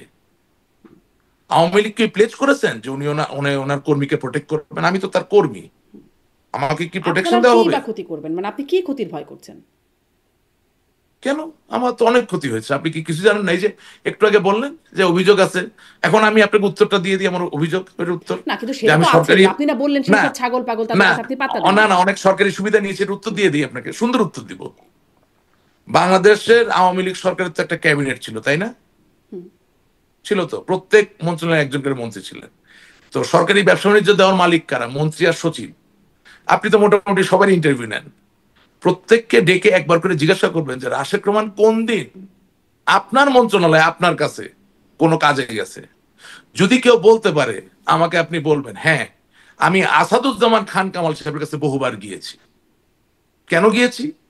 আমার এক সিনিয়র বন্ধু, উনি ছাত্রলীগের সভাপতি ছিলেন এক সময়, সে বাংলাদেশে জন্মগ্রহণ করছে, ছাত্রলীগের সভাপতি, কিন্তু হঠাৎ করে ঘটনাচক্রে দেখা গেল তার নাগরিকত্ব নাই, সুতরাং আমার যেতে হয়েছে। আমার এলাকার কোনো পুলিশি সমস্যা নিয়ে আমাকে আসাদুজ্জামান খান কামাল সাহেবের কাছে যেতে হয়েছে।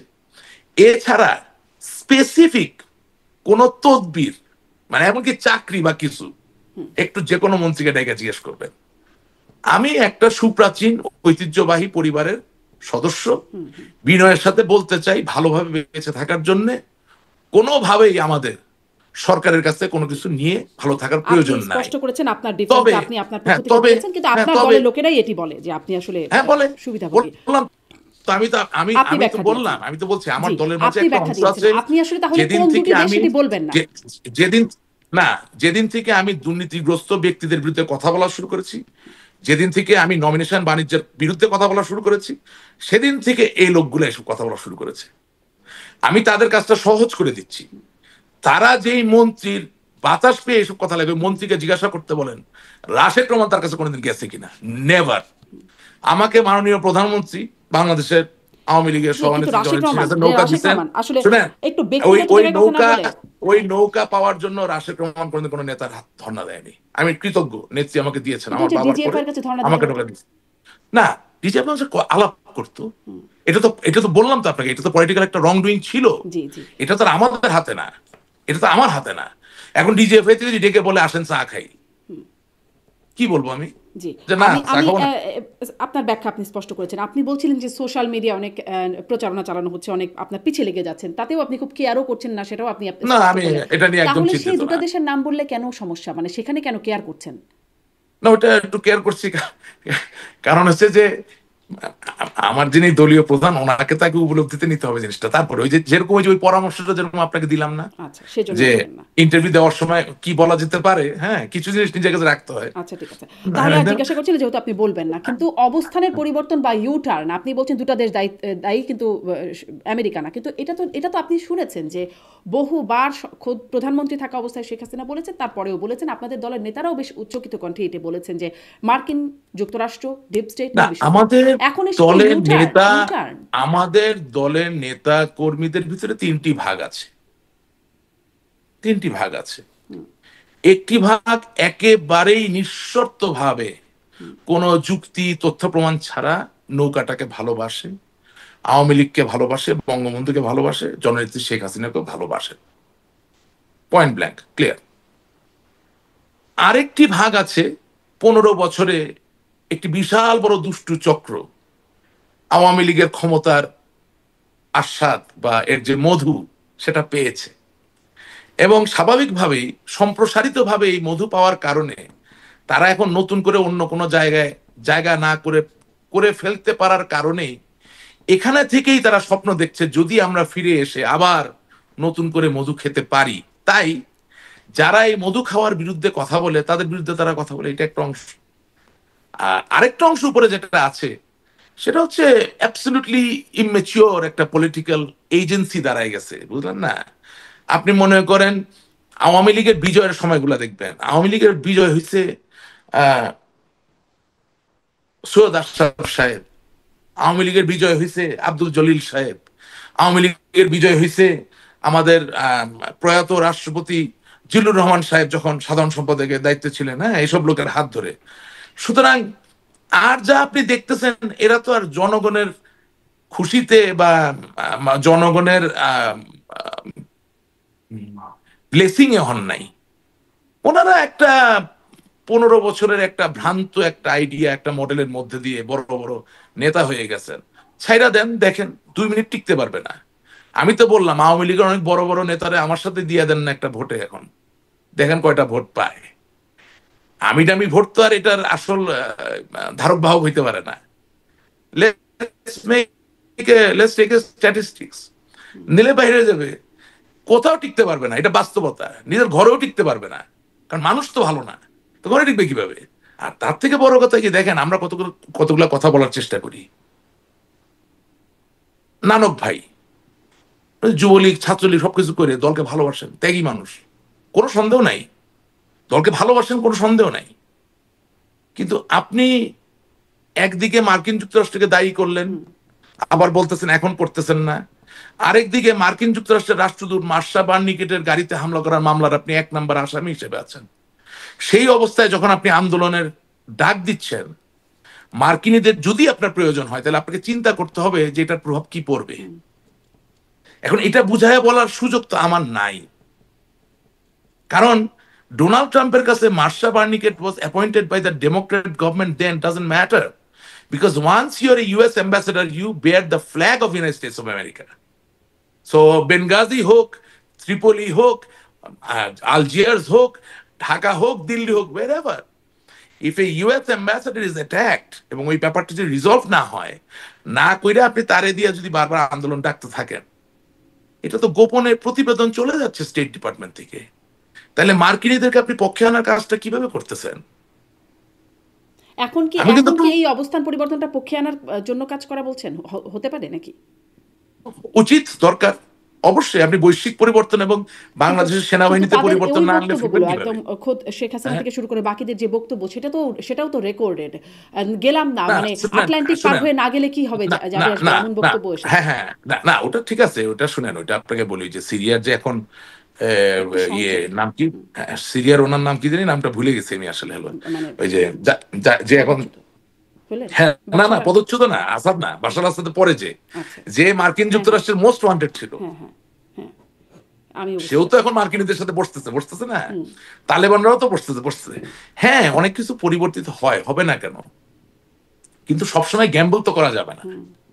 মাঝে মাঝে এই যেমন আপনাকে আমি বলি এইভাবে, যে যারা আমাদের বিরুদ্ধে, যারা আমাদের যারা যারা আপনি আমার কথা শুনতে পাচ্ছেন?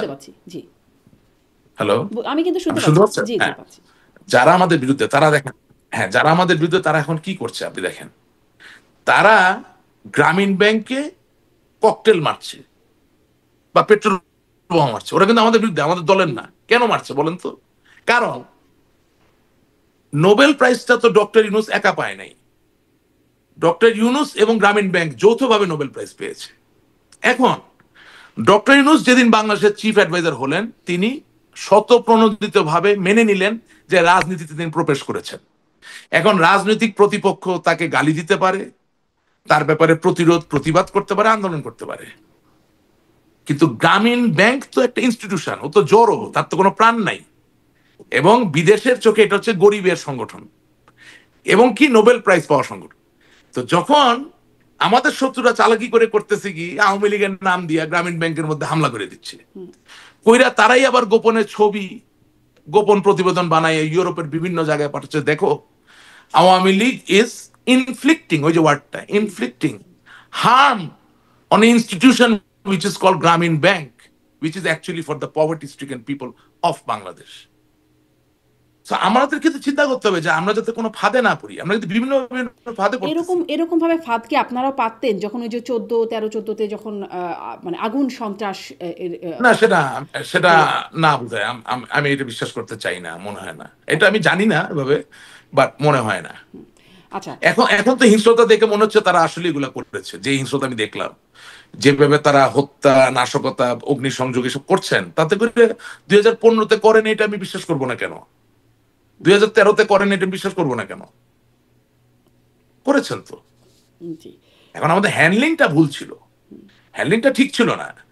2013 সালে যে বাসে আগুন দিচ্ছে, তার আমি বিচার করতে পারলাম না 2024 সাল পর্যন্ত।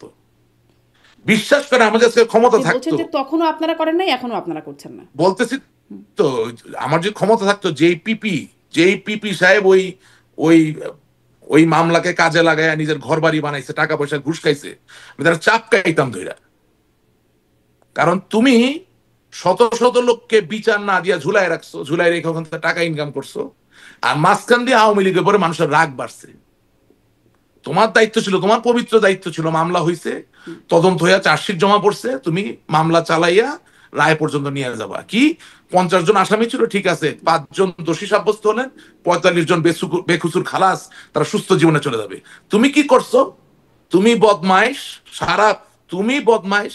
তুমি এই মামলা ব্যবহার কইরা তুমি 3 তলা 4 তলা 5 তলা বাড়ি বানাইছো, ঘুষ খাইছো, জামিন বাণিজ্য করছো। জি this is what has happened. জি, একটু আবার পয়েন্টে আসি যে তাহলে আসলে কি আপনি এই অবস্থান পরিবর্তনকে কেন অবস্থান পরিবর্তন করছেন বলে মনে করেন? কোনটার অবস্থান ওই যে যেটা পরিবর্তন? বলছিলাম যে যুক্তরাষ্ট্রই বা তাদের মার্কিন ডিপ স্টেটের দায়ী, না, তারাই চেয়েছেন বলে এটা কিছু তো বলছেন, এখন বলছেন তারা আসলে তাদের প্রভাব নাই। এটা তো অনেক বড় চিন্তার বিষয়। মানে বঙ্গবন্ধু কন্যা জননেত্রী শেখ হাসিনা, তিনি বাংলাদেশের প্রধানমন্ত্রী ছিলেন, তিনি এখন দিল্লিতে আছেন, তিনি তো হাতে কিছু সময় পেয়েছেন চিন্তা করার। মানে আপনার রেট্রোস্পেকটিভ যেই চিন্তা ভাবনা বা এটাকে বলে আপনার মানে মানুষের মনের একটা বিরাট বড় সক্ষমতা আছে, এটা আল্লাহ তাআলা দিচ্ছেন। We can operate like a time machine. Physically, we may not be able to travel through time, but if we close our eyes and if we think, then we can operate like a time machine. We can go far behind, we can go to the past, we can remain in the present, and also we can contemplate about the future. হ্যাঁ, খুব realistic কিছু model মানুষের মাথায় ভবিষ্যতে তৈরি করা যেতে পারে। সো অবভিয়াসলি এখন তো ওনার হাতে কিছু সময় আছে, উনি হয়তো চিন্তা ভাবনা করছেন, এবং যেই ন্যারেটিভটা পরিবর্তন করলে রাজনীতির জন্য আগামী দিন ভালো হবে সেটা হয়তো তিনি বলছেন। হ্যাঁ, এই এই এই জায়গাটা তো ওনাকে আমার দিতে হবে। তবে এটা বাস্তব। এটি আপনার আপনার ভাষ্য মতে যে এই যে যদি কেউ উপদেশ বা পরামর্শ দিয়ে থাকেন, এটি সঠিক পরামর্শ দিয়েছেন, মানে আলটিমেট রেসপন্সিবিলিটি শিকারটা সঠিক ছিল না, এটি পরামর্শ যে দিয়েছে ঠিক করেন নাই। আমি আপনার আরো সহজ করে কথাটা বলতে চাই।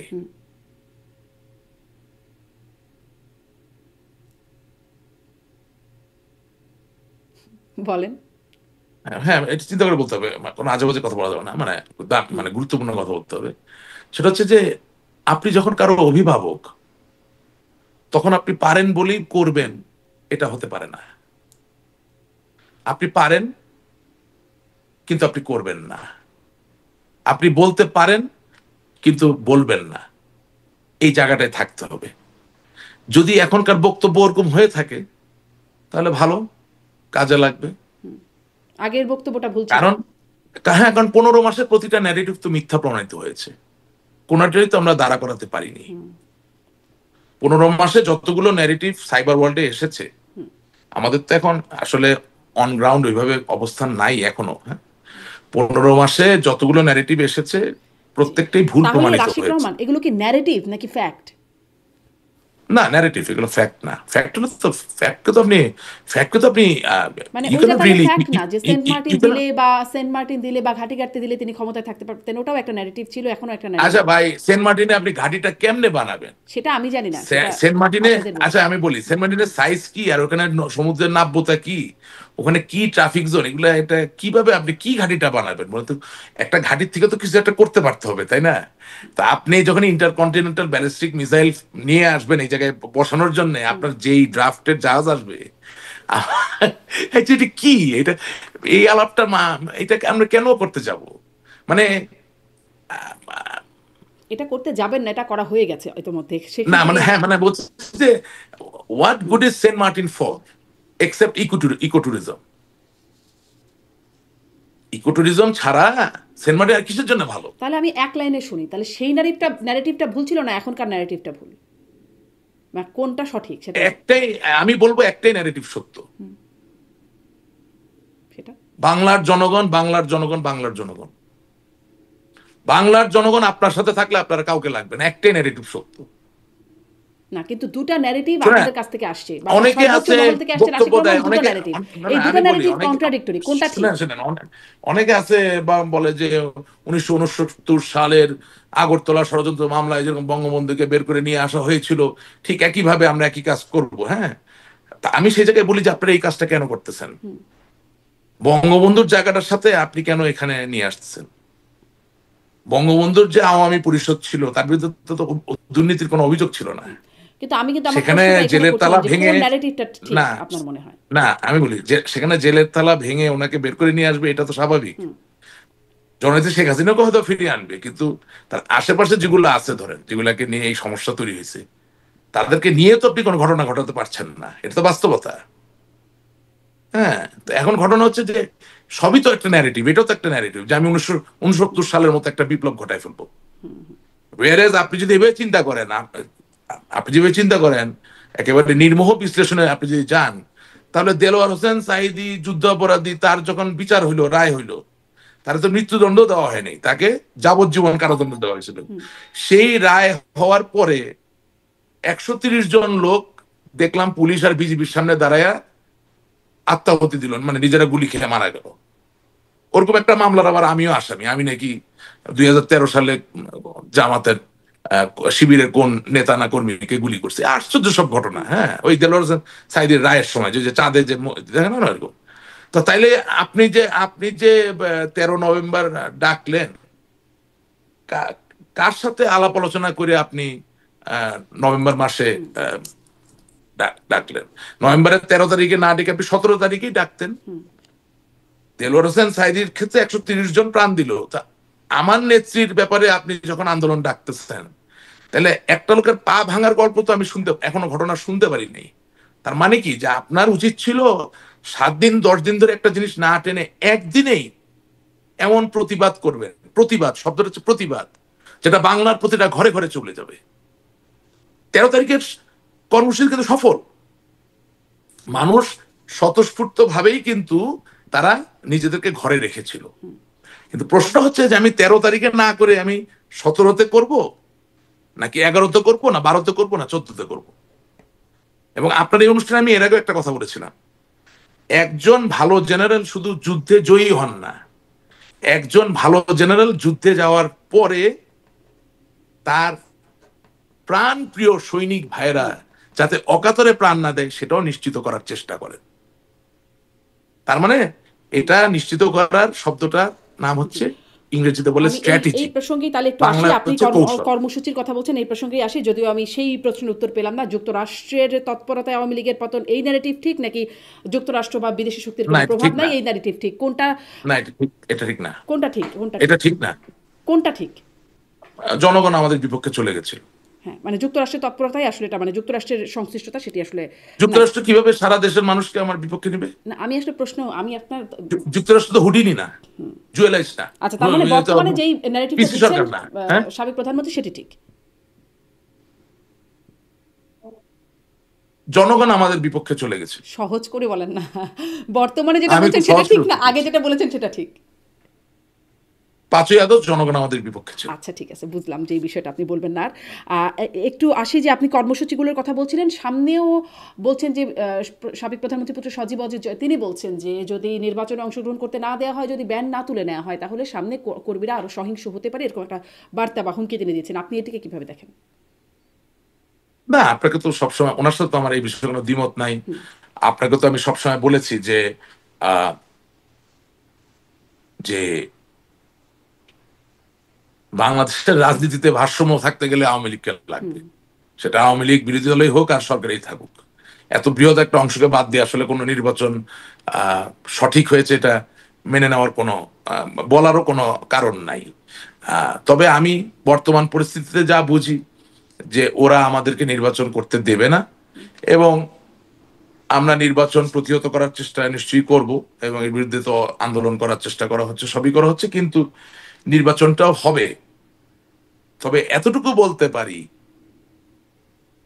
যে 5ই আগস্টের যে প্রতিশ্রুতি দিয়ে এই শক্তি আজ এই জায়গায় এসেছে, তারা নির্বাচনটা করার পরে বাংলার মানুষকে একটু দেখাক যে তারা কতটা বৈষম্যহীন বাংলাদেশ বানাইতে পারে।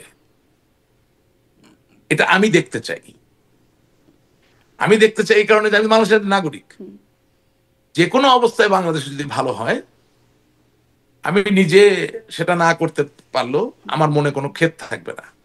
সুতরাং আমি দেখতে চাই যে 5ই আগস্টের যে প্রতিশ্রুতির উপরে এবং এই 1400 ছেলে মেয়ের রক্তের উপরে যারা এখন ক্ষমতায় যাওয়ার আশা করছে বা চিন্তা করছে, তারা আসলে শেষ পর্যন্ত কি করে, এটা একটু আমাদের দেখা দরকার। কারণ এটা ঠিক যে বাংলাদেশের রাজনীতির যে প্যারাডাইম, এই প্যারাডাইমে শিফট হয়ে গেছে, বিশাল শিফট। আপনি বাংলাদেশের রাজনীতি এখন 70, 80, 90 বছর বয়সের লোকদেরকে দিয়ে করতে পারবেন না। কারণ জেনজির কথা বলার ভাষা পরিবর্তিত, হ্যাঁ, জেনজির চিন্তা ভাবনার জায়গাটা সম্পূর্ণভাবে পরিবর্তিত। সেখানে আমার দাদা বা নানার সমান বয়স্ক একজন লোক এসে কি বলবে, কি শুনবে, কি বুঝাবে, হ্যাঁ, এটা চিন্তা করার বিষয় থেকে যায়, ঠিক আছে না? হ্যাঁ, এবং এবং সবচেয়ে বড় যে জিনিসটা সেটা হচ্ছে মানুষের উপলব্ধি যেটা আসছে এখন আস্তে আস্তে, যে আসলে ওরা আমাদেরকে যে প্রতিশ্রুতি দিয়েছিল ওগুলো মিথ্যা হয়তো বা, সেই জায়গাটা আমরা যেতে পারছি না। কারণ আমাদের দলের আবার কিছু বড় বড় নেতা আছে বলতেছে যে 5ই আগস্টে তো জনগণ আসে নাই, শুধু জামাত শিবির আসছিল। যখন এটা আপনি করতেছেন তখন আবার আপনি আপনি জনগণকে অপমান করতেছেন। আপনাকে বলতে হবে, স্বীকার করতে হবে যে হ্যাঁ, জনগণের একটা বড় অংশ আমাদের উপর থেকে আস্থা উঠে গিয়েছিল, যার দরুন আমরা কন্টিনিউ করতে পারিনি। এখন যদি আমরা সেই জনগণের মাঝে থেকে আস্থা ফিরিয়ে আনতে পারি আমাদের দিকে, তাহলে we are game, we will be there for the next 100 years, for the next 1000 years. তো আমরা প্রোয়েক্টিভ পজিটিভ কথা বলতে পারছি না কেন এখনো? জি আমাকে 5ই আগস্টকে অস্বীকার করে কেন আমাকে রাজনীতি করতে হবে, আমি তো বুঝতে পারতেছি না।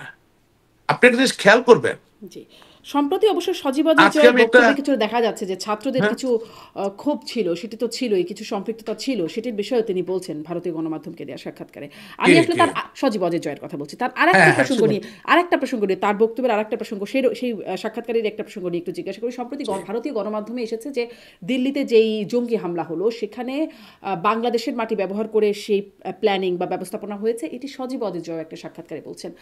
এটি আসলে মানে কেমন মনে হচ্ছে আপনার কাছে? আমি জানি না, এটা নিয়ে আমি কথা বলতে চাই না। এটা তো ওভারঅল বাংলাদেশের ক্ষতি হবে, এটা তো ইটস নট গুড, এটা দিস নট গুড। জি শেষ করি যে আমাদের আপনারা সবসময় বলেন যে দেশে আওয়ামী লীগের নেতাকর্মীরা। ধরেন আপনি আপনি মার্কিন যুক্তরাষ্ট্রে আছেন না, তো মার্কিন যুক্তরাষ্ট্রে তো অনেক গোলাগুলি হয় মাঝে মধ্যে, হয় না? তো সেখানে গোলাগুলির ক্ষেত্রে তো অস্ত্র অনেক সময় মেক্সিকান লোকের হাতেও থাকে, যে ঠিক মার্কিন নাগরিক না, বর্ডার পার হয়ে এসেছে। তার জন্য তো কথা বলা হয় না যে মেক্সিকো ইজ অ্যাটাকিং আস। আমি আসলে I don't know, এগুলা আমাদের তো একটা ছোট দেশ, তো অনেক চ্যালেঞ্জ, খুব বুকের কাছে আগলায় রাখা দরকার দেশটাকে ভালো রাখার জন্য, খুব চিন্তা ভাবনা করে চলা দরকার। জি খুব চিন্তা ভাবনা করা হয় নাই বলে মনে হচ্ছে এই বক্তব্যে। হ্যাঁ, আর বুঝেন না, অভাগা দেশ তো আমাদের, অভাগা দেশ। বাংলাদেশি হওয়ার জন্য, বাঙালি হওয়ার জন্য হয় আপনাকে আহ, ভারতের, হয় আপনাকে মানে আহ, শুনতে পাচ্ছি কিন্তু। লাইন, আপনি কথা শুনতে হ্যাঁ পাচ্ছেন মানে, শুনতে পাচ্ছি। হ্যাঁ, মানে বাংলাদেশের একজন ভালো নাগরিক হওয়ার জন্য বা দেশপ্রেমিক হওয়ার জন্য হয় আপনাকে ভারতের অনুগত হওয়া লাগছে, না হলে পাকিস্তানের অনুগত হওয়া লাগছে, বাংলাদেশের অনুগত হওয়া লাগছে না। মানে অভাগা না, কপালটা তো ভাই মনে হয় ভিতরে ভিতরে ফাটা। একটা দেশ বঙ্গবন্ধুর নেতৃত্বে স্বাধীন হয়েছে, হ্যাঁ, 30 লক্ষ মানুষ শহীদ হয়েছে, 2.5 লক্ষ মা বোন সম্ভ্রম দিছে। আজকে যত আইনজীবী, যত ডাক্তার, যত ইঞ্জিনিয়ার, একটা লোক ওই জায়গায় থাকতো না যদি বাংলাদেশ স্বাধীন না হইতো। অথচ দুঃখ, এবং যত আর্মি অফিসার, যত পুলিশ অফিসার এই র্যাঙ্কে থাকতে পারতো না যদি বাংলাদেশ স্বাধীন না হইতো। অথচ হায় রে আমার খোদা, এই দোষ, এই দেশ দুই ভাগে বিভক্ত, এক ভারত, আরেক পাকিস্তান। জি তাহলে বাংলাদেশের আপনি পক্ষে এই কি? বক্তব্যকে খুব সঠিক বক্তব্য বলে মনে করছেন না? বাংলাদেশের পক্ষে কে, এটার উত্তরে আপনি বুঝবেন আমি কি বলতে চাচ্ছি। মানে এটা বাংলাদেশের পক্ষে বক্তব্য বলে মনে হচ্ছে না? আমি সেটা তো বলি, আমি বলছি বাংলাদেশের পক্ষে কে। আপনি সবসময় আমাকে নিয়ে কামানের সামনে দাঁড়া করে দিলে তো হবে না। আমি তো প্রশ্ন করছি উত্তর পাওয়ার জন্য, আপনি আমাকে পাল্টা প্রশ্ন করছেন আমি বাংলাদেশের আপনাকে পক্ষে কে। আমি আপনাকে বলতে চাচ্ছি যে আমার একটা কামান আছে, কোন দিকে নিশানা করলে ভালো ফলাফল হবে সেটা বলতে চাই। সবসময় যদি অন্যের কামানের সামনে আমাকে দাঁড়া করাই দেন তাহলে কি হয়? এটা কি সুবিচার বলেন? আচ্ছা, না আপনি আমি প্রশ্নগুলো করব এবং আপনি উত্তরগুলো দিবেন, এটাই হচ্ছে আসলে আমি কাম্য। চেষ্টা করি, জি, আমি আপ্রাণ চেষ্টা করি এবং অনেক একেবারেই খুব নিখাত জায়গা থেকে চেষ্টা করি, অনেক আমার ভিতরে ধন্যবাদ। কিছু রেখে করি না। নিশ্চয়ই কিছু রেখে করেন, দুটা দেশের নাম বলেন নাই আপনি অবশ্য, এবং অনেক প্রশ্নই একটু একটু ঝাপসা ঝাপসা করে বলেছেন। দুইটা দেশের নাম সামনের দিনে আসবে, আপনার অনুষ্ঠানও খুব ভালো চলবে, মানুষও খুব মন দিয়ে শুনবে। জি, ঠিক আছে। আমি বললাম আপনাকে একটা যে বুঝতে হবে, পাড়া প্রতিবেশী আত্মীয় স্বজন কিন্তু মাঝে মাঝে খুব বিপজ্জনক হতে পারে। মানে শেষ করার আগে একটা কথা বলে দিই, হ্যাঁ, পৃথিবীতে কোনোদিন কাউকে নিয়ে বেশি খেলতে হয় না। পৃথিবীতে একটা নিয়ম আছে, আপনি ধার দিলে ঢেকে ধার দিবেন, আর ধার দিলে ফেরত পাওয়ার কথা চিন্তা করে ধার দিবেন না। অতটুকুই ধার দিবেন যেটা ফেরত না পাইলে ক্ষতি হয় না। আর উপকারও যখন করবেন ঢেকে উপকার করবেন। উনি যদি নিজের থেকে বলে যে উপকার আমি পেয়েছি তাহলে ভালো হয়, আপনি নিজের থেকে বলবেন না কেন? ওতে কখন যে শত্রু হয়ে যায় আপনার আপনজন আপনি নিজেও বুঝবেন না। আমাদের সবচেয়ে আপনজন যারা, তাদের কথা চিন্তা করেন। সবচেয়ে আপনজন যারা, একজন না যারা, তাদের কথা চিন্তা করেন। কিসের মার্কিন যুক্তরাষ্ট্র, কোথায়? সবই তো ইনভেস্টমেন্ট। হ্যাঁ, কি ইউএসএ, কি কিসের ভাই, বুঝলেন না তো এখন। খুবই অস্পষ্ট করে বললেন, তবুও যদি মানুষ বোঝেন যে আপনাদের সবচেয়ে আপনজন কারা, সেই কোনো দেশ বা দেশগুলোকে আপনি মিন করছেন কিনা। আমাদের সবচেয়ে আপনজন, আমাদের সবচেয়ে আপনজন যারা, একা কাউকে বলিনি, যারা। আসলে একদম খোলামেলা বললে আওয়ামী লীগের আপনজন ভারত এক, আর একটা কে আমি বুঝতে পারছি না, যে আর একটা কে কে আপনাদের খুব আপনজন। আপনজন কারা আপনি নিজে ঠিক মানে করে ভারত বললেন। তো আপনজন কেন হিসেবে দেখছি। বাংলাদেশে আপনজন জাপান হয় না? আচ্ছা, জাপানও, আচ্ছা আচ্ছা, হ্যাঁ, মানে হয় না, হয় হয়তো। হয় হয়তো হয় অবশ্যই। হ্যাঁ, আমি আপনজন যারা আপনি ওই জায়গায় রাখেন না, অসুবিধা কোথায়? মানে একটা একটা আপনজন একদম অবিসংবাদিত আওয়ামী লীগ সবসময় বলে, এবং আওয়ামী সেটা লীগের। আপনার জন্য হতে পারে, সেটা আপনার জন্য হতে পারে, আমি তো সেই বিষয়ে কোনো কথা বলছি না। আমি বলছি যে ইট ওয়াজ আচ্ছা, এ ঠিক আছে। Collective disaster, and why it happened it is very obvious, অনেক ধন্যবাদ, অনেক ধন্যবাদ but Rashik Rahman. But we সামনে ক্যানট যদি টক অ্যাবাউট ইট। সামনে যদি ওই থ্যাংক ইউ। যদি সেই কথা বলবার সুযোগ হয়, স্পষ্ট করার মতো অবস্থানে থাকেন, তখন নিশ্চয়ই আবার বলবেন আপনি। ধন্যবাদ যুক্ত হবার মানে জন্য। সুযোগটা রাখবেন কেন? কারণ আমি মনে করি যে আজকে নেত্রী যে